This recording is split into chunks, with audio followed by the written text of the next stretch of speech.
La nostra processione con la preghiera a Santo Stefano dell'immagine che troviamo e che ci è stata distribuita. O glorioso e potente martire Santo Stefano, illustre nostro compaesano, tu sei il protettore del nostro paese, da cui tu stesso trai le origini. Volgi su di noi il tuo benevolo patrocinio e invoca per noi l'aiuto e la protezione della grazia divina. Tu vedi, o caro Santo Stefano, quanti mali minacciano la nostra esistenza, quante preoccupazioni ci angosciano e tolgono serenità alle nostre famiglie. A te raccomandiamo la pace e la concordia del nostro Paese. A te affidiamo chi soffre e chi è solo. Alla tua intercessione affidiamo le nostre famiglie, i nostri giovani e il loro futuro. Quanti hanno smarrito la fede e camminano, ti preghiamo ancora, o caro patrono, perché i valori cristiani siano i pilastri della nostra vita terrena e ci aiutino a conseguire le gioie della patria celeste. Questo da te speriamo e attendiamo con amore di devoti, perché ovunque possiamo onorarci della tua protezione, o glorioso e valoroso martire Santo Stefano. Amen.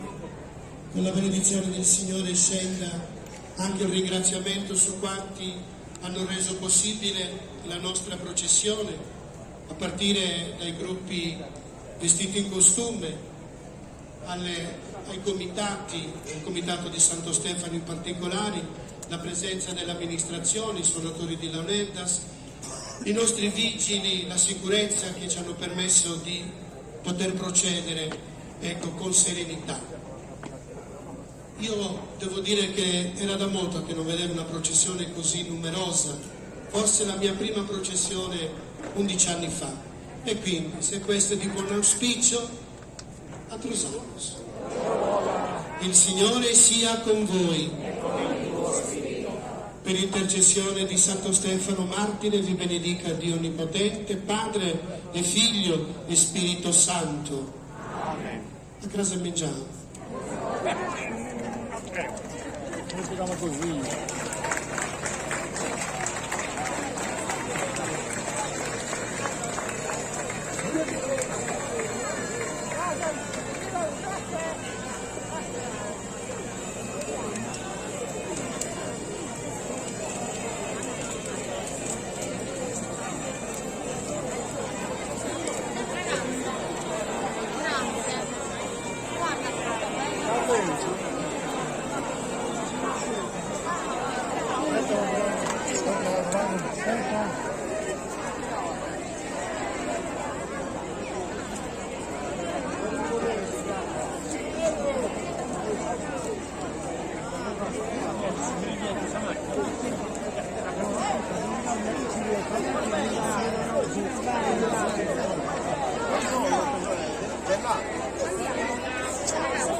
Sì, e poi giravo.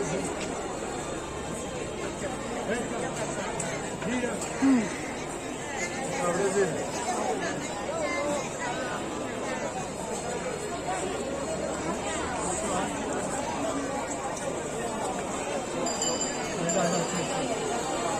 Con le cementi, non ci cappesi.